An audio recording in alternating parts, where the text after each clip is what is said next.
y hoy tengo un invitado de lujo, el doctor Héctor Polino. Muchas gracias, muy buenas tardes y muchísimas gracias por estar aquí. Muy bien, muchas gracias por la invitación. Al contrario, gracias por venir.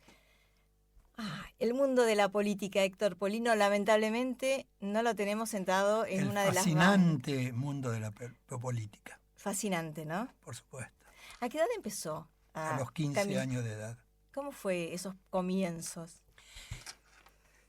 Yo era estudiante secundario y entonces todos los sábados nos reuníamos un grupo de alumnos de la división, de compañeros de la división, en los saltillos de un compañero, de la casa de un compañero que tenía una fiambrería, y ahí nos reuníamos, éramos 7 u 8, y leíamos libros, ¿no?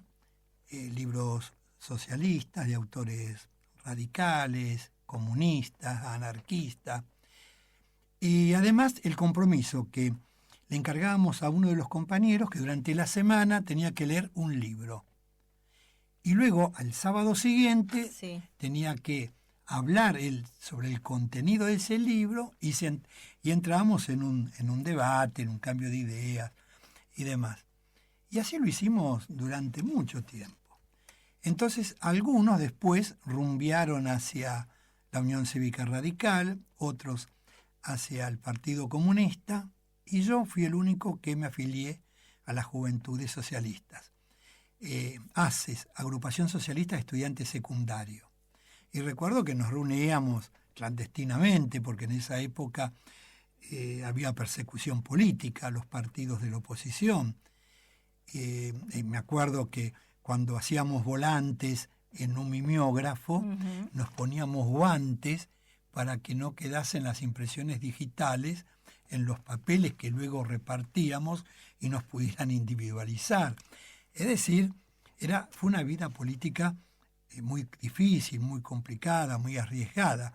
Yo cuando veo a los jóvenes del momento actual militando en la vida política, realmente los envidio, porque viven en libertad. Cualquiera sea su pensamiento político y lo pueden expresar con absoluta libertad, en la vía pública, en un mitin callejero, en un medio de prensa. En mi época eso no se podía hacer, y si se hacía, se corrían serios riesgos. De modo que la militancia política de aquella época era mucho más riesgosa. A los 18 años me afilié al partido, porque el estatuto establecía que a los 18 años. A los 24 años fui miembro del Comité Ejecutivo Nacional del Partido Socialista, al lado de grandes figuras como Alicia Moró de Justo, Alfredo Palacios, Carlos Sánchez Viamonte, Ramón Muñiz, Américo Ghioldi. Y a los 26 años de edad ingresé al Consejo Deliberante de la Ciudad de Buenos Aires, cuando el cuerpo tenía solo 30 miembros. Y se elegía por representación proporcional, por eso que ingresé, y se dio este fenómeno, que como en el orden nacional regía la ley Sáenz Peña, ni en el Senado, ni en la Cámara de Diputados de la Nación, no había ningún socialista, y solamente éramos 2 en el Consejo Deliberante de la Ciudad de Buenos Aires. Un compañero que tenía la edad de mi padre, Héctor Íñigo Carrera, y yo que tenía 26 años de edad. ¿Cómo tomó el entorno familiar cuando dijo, bueno, me voy a dedicar a la política? Mi padre era italiano, vino a los 16 años de edad a la Argentina, harto de Mussolini, y como muchos jóvenes de su generación, emigraron a la República Argentina y a otros países del mundo, perseguidos políticamente. Mi madre era argentina, pero desalentaron mi participación política. No querían que actuara porque tenían miedo que me pasara algo. Te cuento una anécdota. A ver. Una noche vengo de una reunión del partido, tarde, entonces yo me sacaba los zapatos en la calle, abría muy despacio la puerta para que no escuchen que para llegaba. Que no escuchen, entraba a la habitación y no encendía la luz, porque al hacer el ruido de la llave podía despertarlos o advertirle que llegaba, y entonces me sacaba la ropa a oscuras y me metía en la cama. Y una noche me meto en la cama y encuentro que hay una persona. No. ¿Quién era? Mi madre, No. que sospechaba que yo estaba llegando tarde, entonces se puso en la cama. Y ahí, me peleó, discutimos. ¿Qué hora era? Y serían las 1, 2 de la mañana. ¿Y qué edad? Y tendría, no sé, 16, 15, claro, 17 años de edad. Claro, ¿no? En esa época... Era jovencito. ¿Cómo cambiaron los tiempos, no? Porque hoy por hoy, a esa hora los chicos recién salen. Exactamente. Y no tienen ningún riesgo por actuar en la vida política. No, pueden tener riesgo de otro tipo, que lo quieran robar en la calle. Sí. Otro tipo de inseguridad. En esa época pero no no había persecución política. No había inseguridad, ¿no? No, por lo menos no recuerdo. Habría algún robo que otro, pero sí, no. Pero aislado. No, sí. La puerta de nuestra casa estaba siempre abierta. Rara vez se cerraban las puertas con llave, ¿no? Hablándolo así, uno parece que termina entendiendo como que uno canjea libertad de expresión, libertad de pensamiento, ¿no? Libertad de moverse por un lado, y por otro lado canjeamos, antes había, digamos, seguridad, pero no había libertad de expresión. Ahora hay libertad de expresión, pero no tenemos seguridad. Se invirtieron los roles. Sí. Pero bueno, vivimos en una sociedad mucho mejor porque han habido progresos tecnológicos y científicos fenomenales.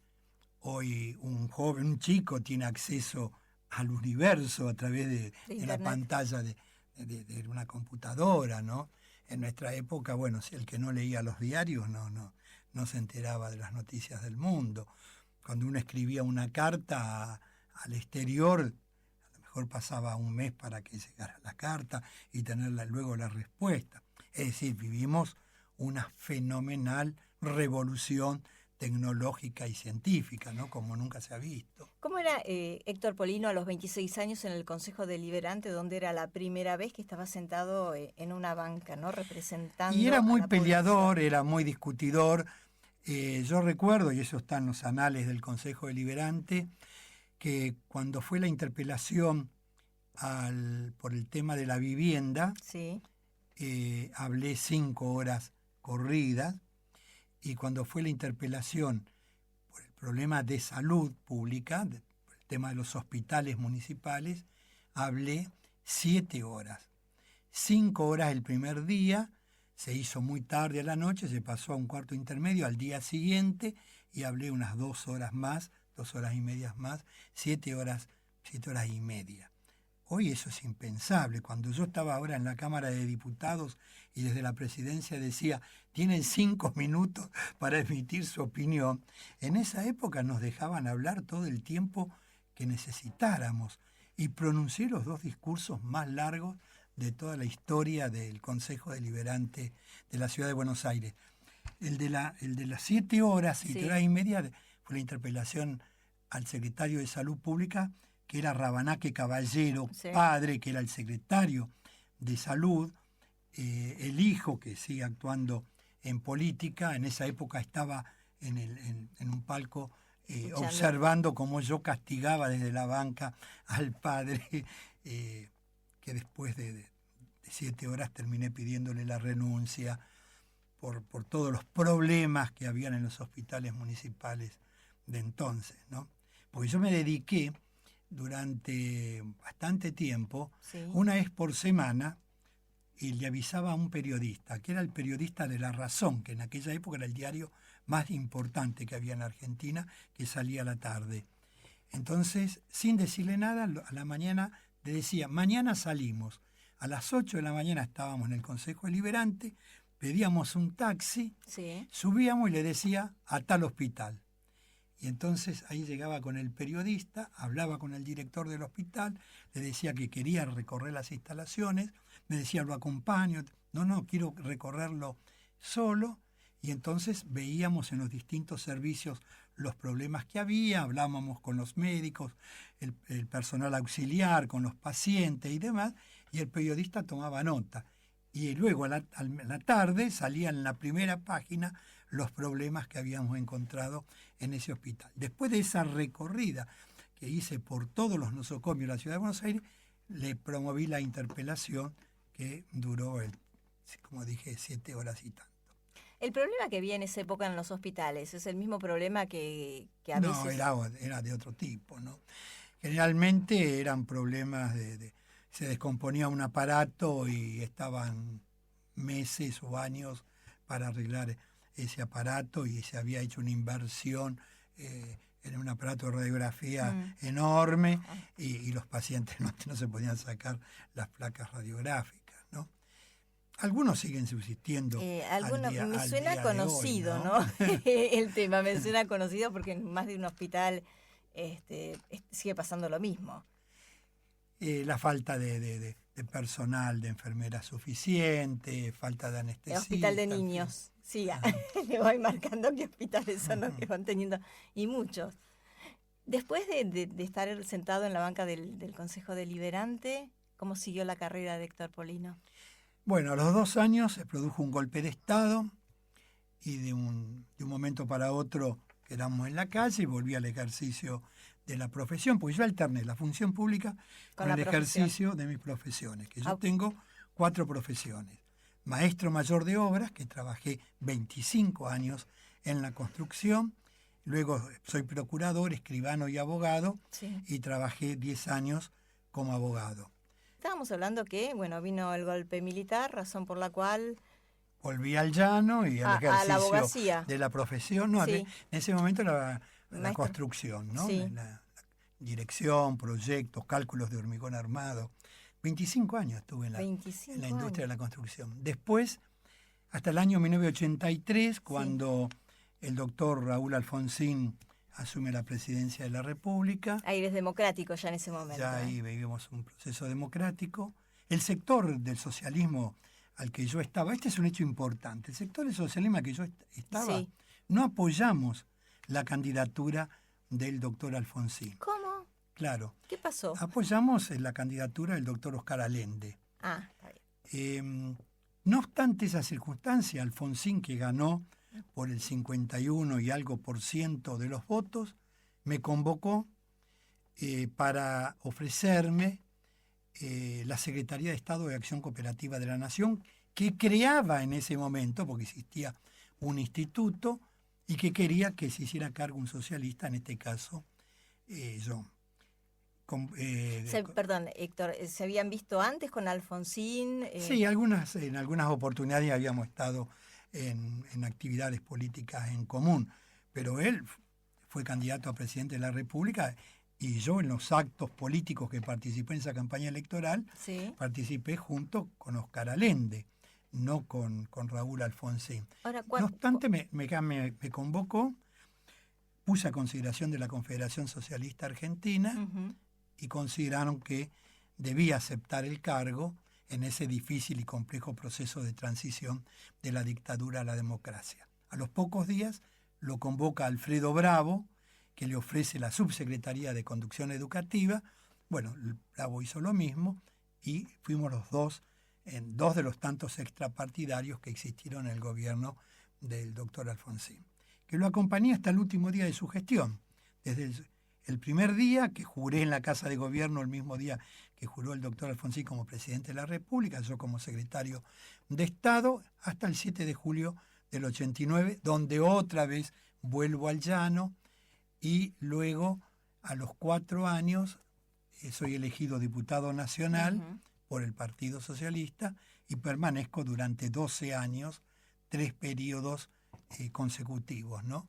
3 periodos muy ricos, porque no obstante formar parte de un bloque de pocos diputados, éramos 4, sobre una Cámara de 257, y en el Senado no teníamos un solo socialista. No obstante esas circunstancias, saqué la aprobación de muchos proyectos de ley de mi autoría, que hoy son leyes que están vigentes, ¿no?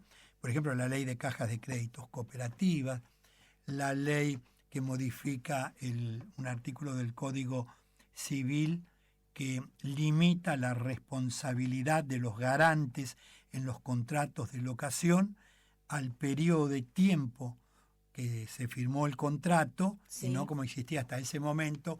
Si una vez vencido el contrato el inquilino permanecía ocupando la vivienda, continuaba la responsabilidad del garante.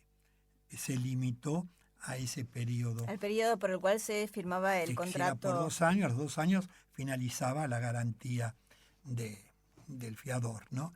Después logré la modificación de la ley de concursos y quiebras. Se introdujo gracias a mi tesón, a mi autoría, el artículo 190, que en aquellas empresas lucrativas que entran en un proceso concursal, en un proceso de quiebra y a la extinción de la empresa se puede mantener en actividad si los trabajadores se constituyen en cooperativas de trabajo. Con lo cual le damos herramienta a los jueces para que pudiese mantenerse la fuente de trabajo. Y bueno, ¿no? Gracias a eso, hoy por hoy hay muchas empresas que terminan hay siendo cooperativas, ¿no? Y hay más de 200 empresas, más de 10.000 trabajadores. Que gracias a esa ley hoy soy... Exactamente.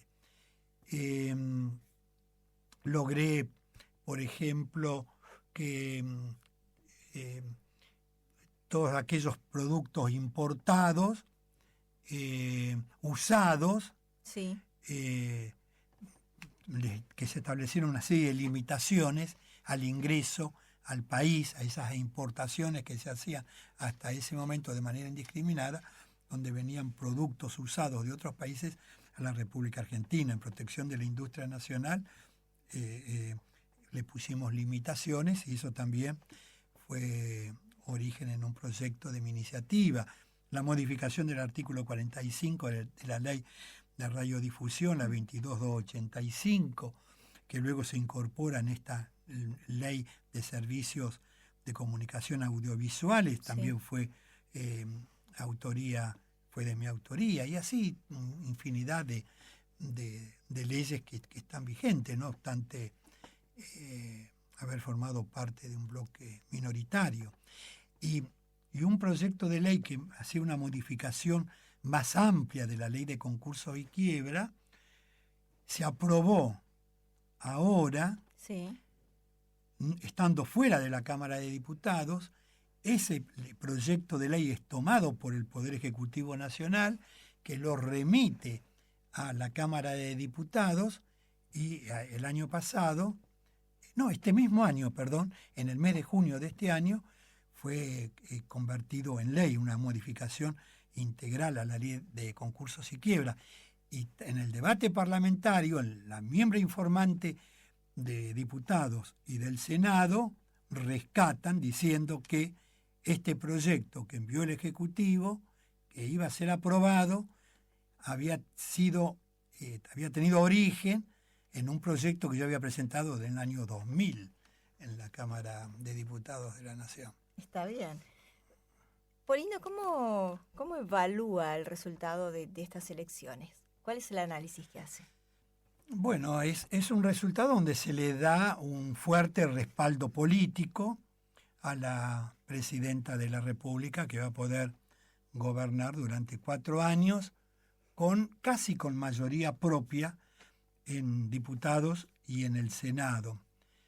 Y deja a los partidos de la oposición muy debilitados, salvo a uno. No es porque yo pertenezca a ese espacio político, pero esto surge de la clara y simple elocuencia de los números, ¿no? El Frente Amplio Progresista que encabezó Hermes Wiener, que se armó hace solo 5 meses atrás, que integran 4 fuerzas políticas, logró ubicarse segundo en estas elecciones del mes de octubre, y pasamos del 4.º lugar que habíamos sacado en agosto a el 2.º lugar, si bien bastante lejos de Cristina, pero en 2.º lugar, y que si hacemos las cosas bien, si seguimos actuando como hasta ahora, con una actitud positiva, propositiva, no poniendo palos en la rueda, ayudando a que el proceso político siga adelante y a que se puedan ir resolviendo los distintos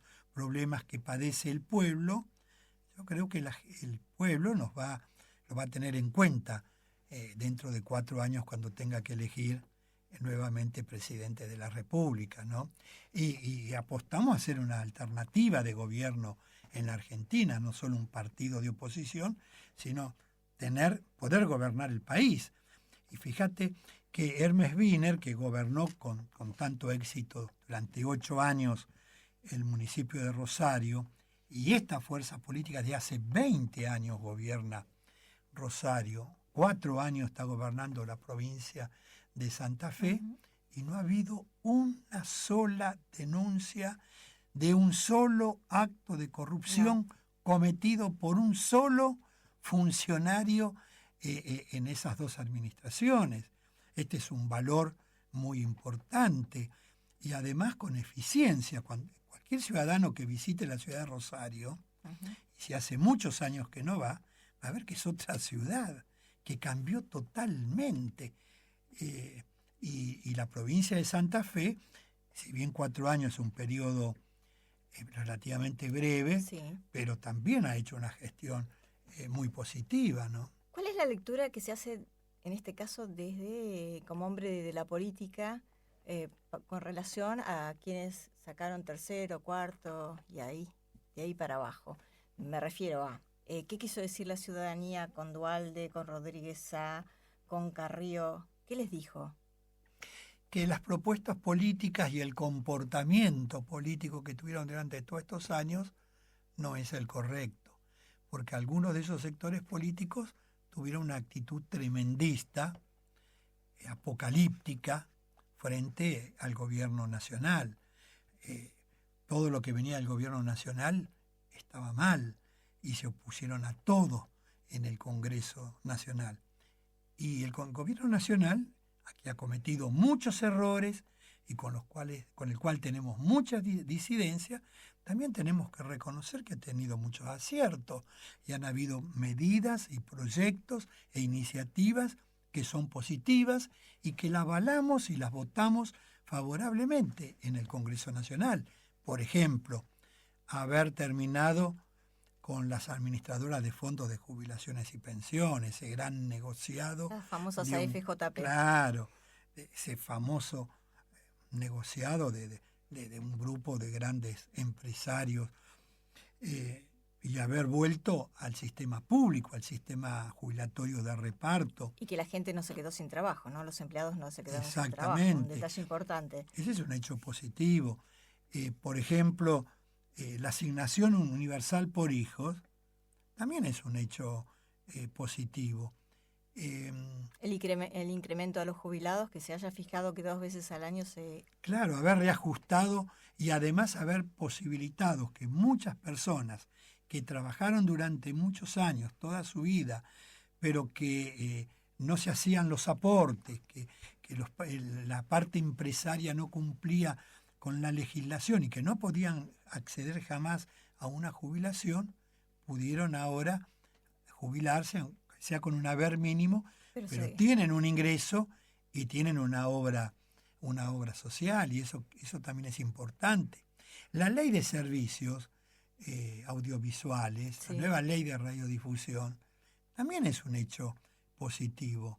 Yo me acuerdo cuando fui secretario de Estado de Acción Cooperativa de la Nación, el primer proyecto que elaboré en la Secretaría, que luego firma el doctor Alfonsín y que lo envió a la Cámara de Diputados de la Nación, fue la modificación del artículo 45 de la Ley de Radiodifusión. ¿Qué dice el artículo 45? Que solamente pueden ser titulares de los medios de radio y televisión las personas físicas o jurídicas de carácter comercial. Las cooperativas y las mutuales, porque son entidades sin fines de lucro, el Estado, en lugar de apoyarlas, las castigaba, las discriminaba, impidiéndolas hacer radio y televisión. Y yo desde entonces vine bregando por la modificación de esta ley de la época de la dictadura militar. Y se concretó ahora. Que hay algunos artículos que habría que modificarlos, totalmente de acuerdo, y en el debate en particular el socialismo señaló esa discrepancia, pero es un avance, sin duda, frente a la ley de la dictadura militar, que además recepta los avances tecnológicos que se produjeron en los últimos años. Por ejemplo, la ley de radiodifusión no contempla la televisión por cable, porque cuando se dictó en el año 1982 no existía televisión por cable. Entonces, son hechos, son avances. Entonces, haber tenido una actitud positiva, constructiva, apoyando lo que está bien, criticando lo que consideramos que está mal, creo que esto lo ha merituado el ciudadano. En cambio, hay partidos políticos que se opusieron a todo sin saber de qué se trataba en algunas oportunidades, porque llegaba el proyecto al Congreso, no habían tenido tiempo a leerlo y ya salían por los medios de prensa a criticarlo. ¿Por qué? Porque venía del oficialismo. O porque necesitaban prensa. También. Polino, sigamos hablando el tema de la vida, ¿no? De la vida del político, porque estábamos hablando, cuando estaban pasando el tema musical, que da la sensación que algunos integrantes de otros partidos políticos entienden que ser opositor significa me opongo a todo lo que diga el oficialismo, sea quien sea el oficialismo. Y al revés, muchos oficialistas apoyan todo lo que viene del gobierno precisamente porque son oficialistas y tendrán que tener un espíritu crítico también.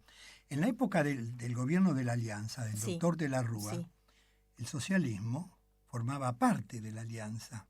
Cuando de la Rúa envió a la Cámara de Diputados de la Nación el proyecto de reforma laboral, de flexibilización de las relaciones del trabajo, yo me opuse terminantemente a ese proyecto. Y en nombre de la bancada socialista fundé el voto contrario a esa iniciativa que precarizaba las relaciones del trabajo y que daba por tierra con la lucha de Alfredo Palacios y tantos otros luchadores sociales en favor de la legislación protectora de los derechos de los trabajadores. Y cuando envió el decreto a la Cámara de Diputados para que la Cámara lo ratificara y que se transformara en ley, que le descontaba el 13% de los saberes a los empleados públicos y a los jubilados, nos opusimos, hablamos en contra de esa iniciativa y votamos en contra. ¿Qué quiere decir esto?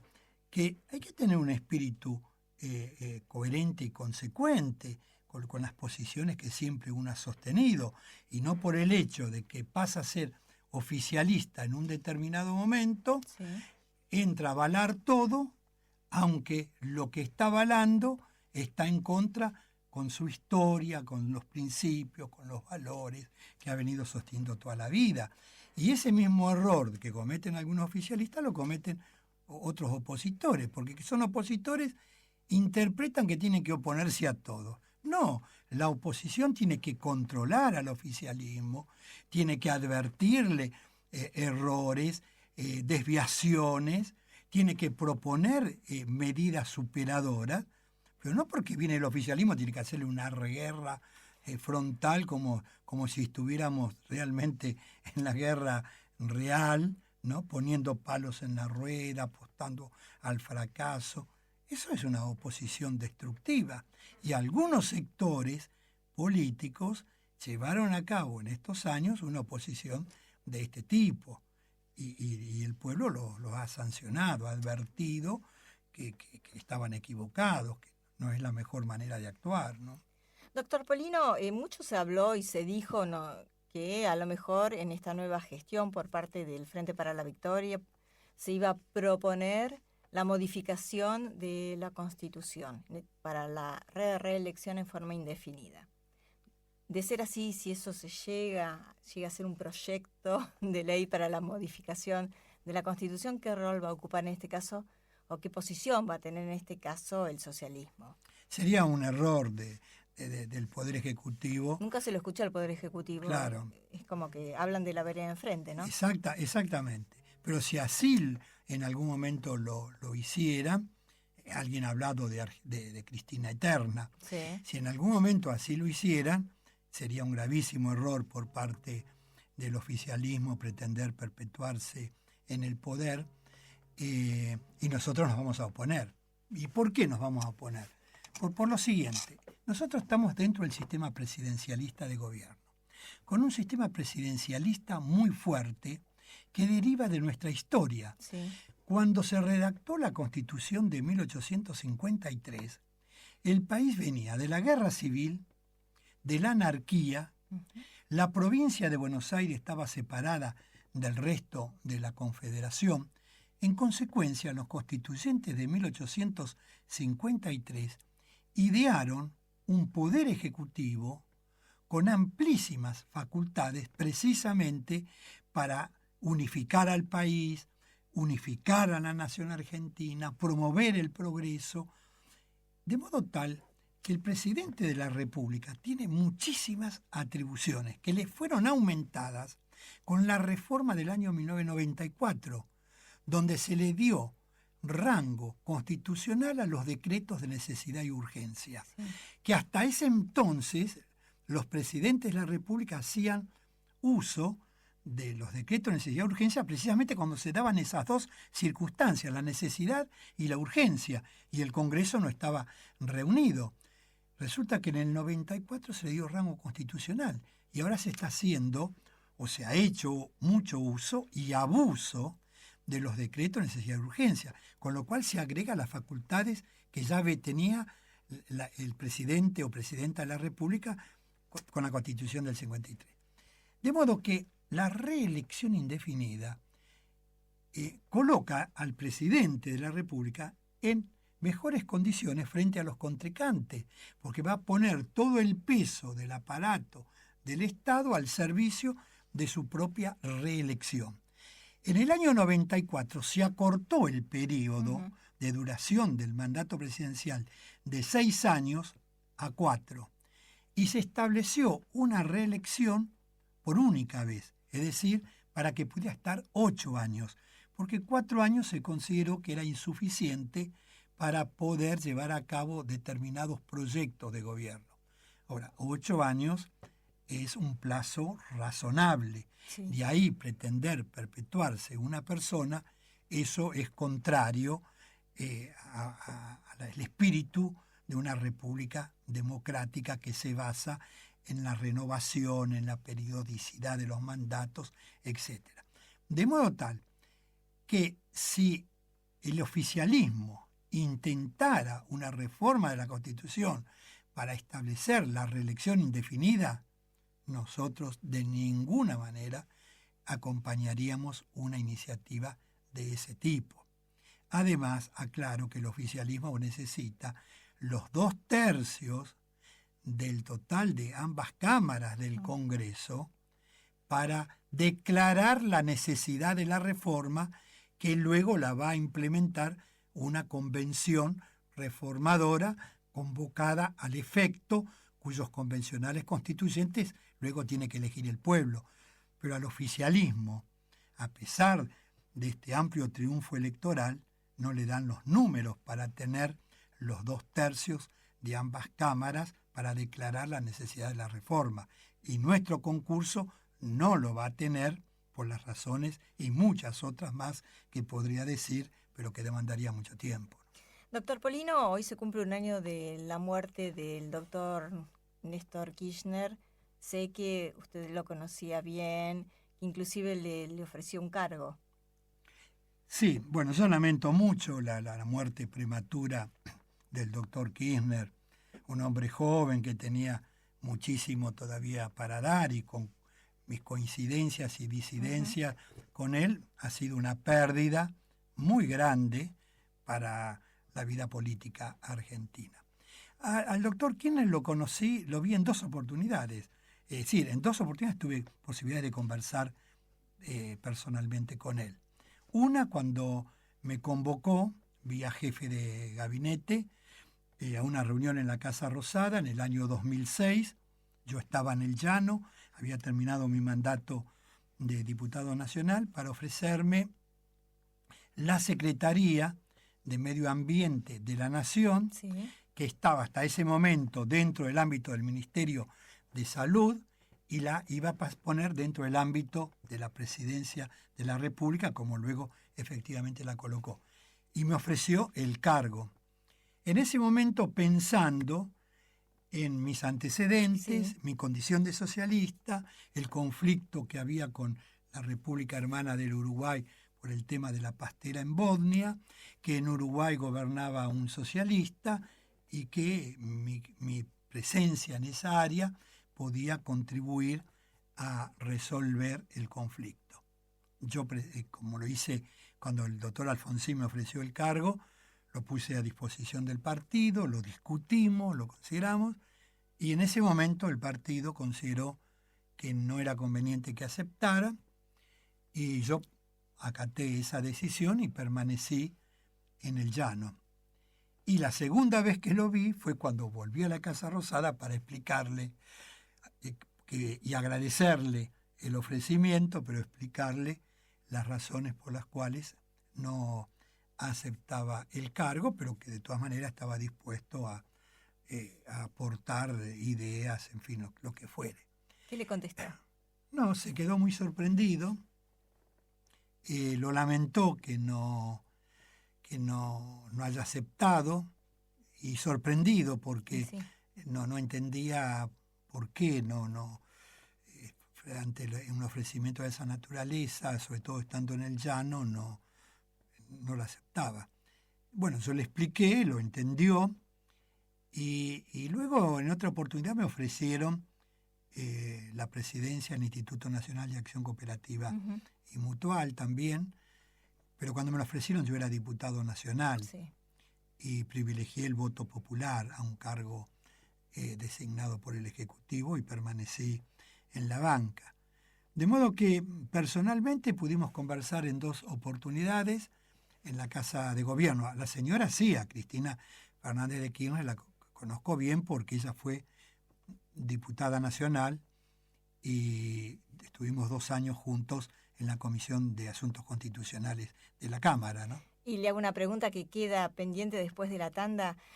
¿Cómo era la manera de ser de Néstor Kirchner y cómo es la forma de ser de Cristina Kirchner? ¿Cómo no? Doctor Héctor Polino, ¿y cómo era Néstor Kirchner así en el trato, hablando, digamos, detrás de cámara, como se suele decir generalmente, ¿no? A solas, compartiendo un café. ¿Le convidaron un café, un té? Sí, por supuesto. Tomé un té. Era un hombre afable, agradable, ¿no? Sencillo, de un ¿no? diálogo muy sencillo, de un diálogo cordial, franco, ameno. De modo que me llevé una muy buena impresión, ¿no? La primera vez que lo vi eufórico, venía de firmar un convenio con la Unión Obrera de la Construcción por un tema de la vivienda, entonces le comentaba al jefe de gabinete lo bien que le había ido en esa reunión, ¿no? Y yo me paré, estaba sentado, me paré para saludarlo, me dijo no, que me sentara, qué sé yo, y seguimos hablando de esa manera. De modo que me llevé una muy, muy buena impresión y una gran tristeza cuando me enteré esa mañana hace un año exactamente, sí, del fallecimiento. No entendí nunca cómo después de una operación coronaria del corazón podía ir a los pocos días a un acto multitudinario en el Luna Park. ¿No? Era una persona que no descansaba, no paraba. Parece que no escuchaba tampoco mucho a los médicos. Un acto de suma imprudencia, ¿no? Haber resguardado y protegido un poco más su salud. Claro, pero aparentemente no, parece ser que bueno que el entorno familiar no lo podía manejar. Contener. Claro, no sé si no pasa por contener, ¿eh? Me da la sensación que era la manera de ser. No lo conocí, no tuve la posibilidad de conversar, pero me da la sensación de que era una persona de decisiones fuertes, sí, por supuesto, de carácter fuerte, y que tomaba una determinación y que no escuchaba al entorno. entorno. ¿No? Ambos son de carácter muy fuerte. ¿Y cómo es Cristina? Bueno, la presidenta yo la conocí cuando fue diputada nacional. Uh-huh. Estuvimos 2 años en la Cámara y en la misma comisión, en una de las comisiones de asuntos constitucionales. En ese momento la vi como una mujer con una gran formación jurídica, muy firme en sus convicciones, enfrentada al sector menemista Sí. de la Cámara, y peleamos juntos muchas cosas en la Comisión de Asuntos Constitucionales de la Cámara.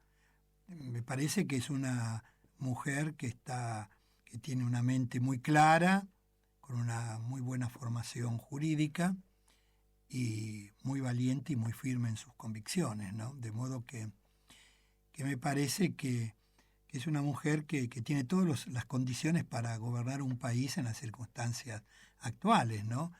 En circunstancias políticas que no son fáciles, en un mundo donde las grandes naciones, los grandes países europeos, los Estados Unidos de Norteamérica, están pasando por una fenomenal crisis financiera. Indudablemente la Argentina va a recibir los coletazos de esa crisis más tarde o más temprano, y necesita de una persona con mucha agallas para tomar medidas muy fuertes que hay que tomar. De modo que creo que ahora, legitimada por este voto popular, se va a sentir en condiciones de poder llevar adelante sus propuestas, y yo espero que también realice algunas rectificaciones, ¿no? Por ejemplo, en su ¿cuáles? política de gobierno. Y, por ejemplo, la política con las empresas de servicios públicos. Me parece que ahí hay un gran déficit del gobierno.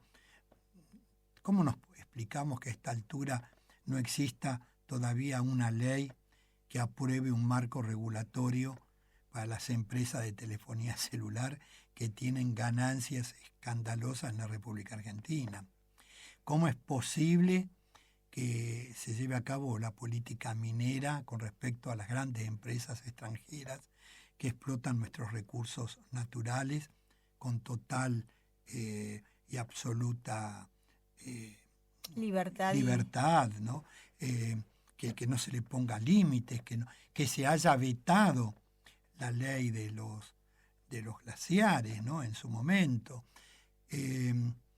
La política con respecto a los ferrocarriles. Hay que terminar con esas concesiones leoninas que se aprobaron en la época de Menem. Las empresas ferroviarias no han hecho inversiones en la renovación de la infraestructura ferroviaria.